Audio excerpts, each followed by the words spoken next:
Eyebrow class! Today we are going to be learning to add two-digit numbers with regrouping using a number line. So all you need for this lesson is a piece of paper, could be scrap, could be coloured, whatever you like, a pencil, pen, crayon, whatever. And I'll show you now how to do it. So I've got the calculation here, 36 add 28.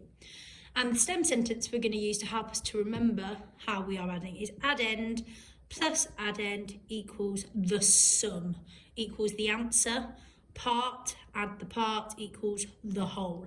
So, because we're learning to add the two-digit numbers on a number line, we need to draw our number line.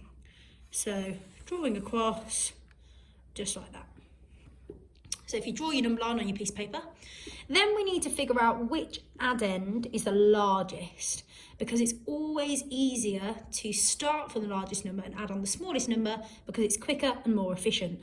So out of 36 and 28, we can figure out which one's the largest by looking at the ones and the tens digit. So if I put my ones and tens on, so if I look at the ones digit, I can see there's 6 ones in 36 and 8 ones in 28. However, I also need to look at the tens digit, because if I was just looking at the ones, I'd be saying 8 is larger than 6, so I might accidentally say that 28 is larger. So I need to look at the tens. I've got 3 tens in 36 and 2 tens in 28. The 3 is more than 2. 3 tens are 30, 2 tens are 20, so 36 is the largest number, and I'm going to place that down here on my number line. Then the second step is we need to partition the second two-digit number. So when we partition something, we're splitting it. And we're splitting it into its tens and ones. So it has 2 tens, and 2 tens is the same as 20. And we have 8 ones. What we can do now is we can add the tens first and then the ones. So our first step is figuring out which addend is the biggest, and our second step is partitioning that two-digit number. So now I can add my tens. So I've got 2 tens, which is the same as 20. So I'm going to put my add 20. And when we add tens, we know that the ones digit, so the ones digit in 36 is not going to change, because tens have 0 ones, and when you add 0 to something, it remains the same. So we know that that 6 is going to be exactly the same, so we can place a 6 there. Now the 3 tens, I'm adding 2 tens to that 3 tens.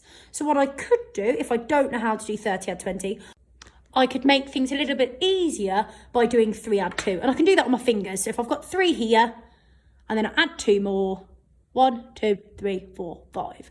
Or I could put 3 in my head and add on 2, 3, 4, 5. So I know that I will have 5 tens, and 5 tens is the same as 50.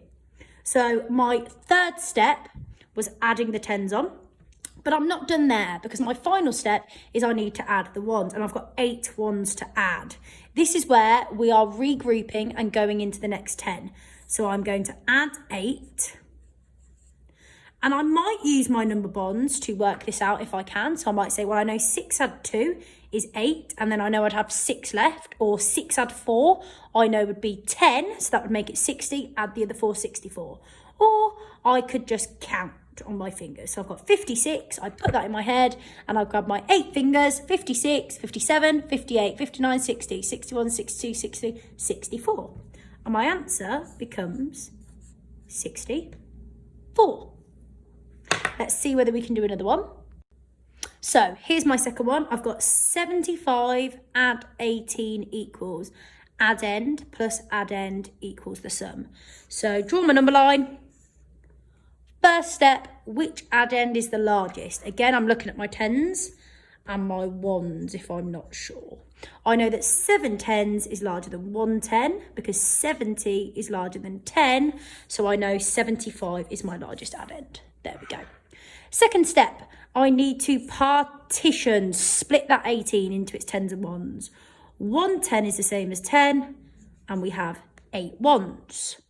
Third step, add those tens. So 75, and I'm adding 10. Again, I'm drawing my jump, and I'm putting add 10. I know the ones don't change when we're adding 10, or any tens, because there's always a 0 in the ones column. And if we add 0 to anything, it remains the same. So that 5, I'm going to place there. The 7 is going up by 1 because I'm adding 1 10. So this 1 I'm adding to this 7. And I know 7 add 1 is 8. And I can also do it if I know that 75 add 10 is 85. Because if I counted in 10s in 5s, 5, 15, 25, 35, 45, 55, 65, 75, 85 would be the next 10. Fourth step, add the 1s. So I'm adding 8 this time. Again, if you want to use your new number bond, so you might do 5, 85, add your 5, add however many you've got left. Or you can just use your fingers. So put the 85 in your head, get your 8 fingers out. 85, 86, 87, 88, 89, 90, 91, 92, 93. My answer is 93.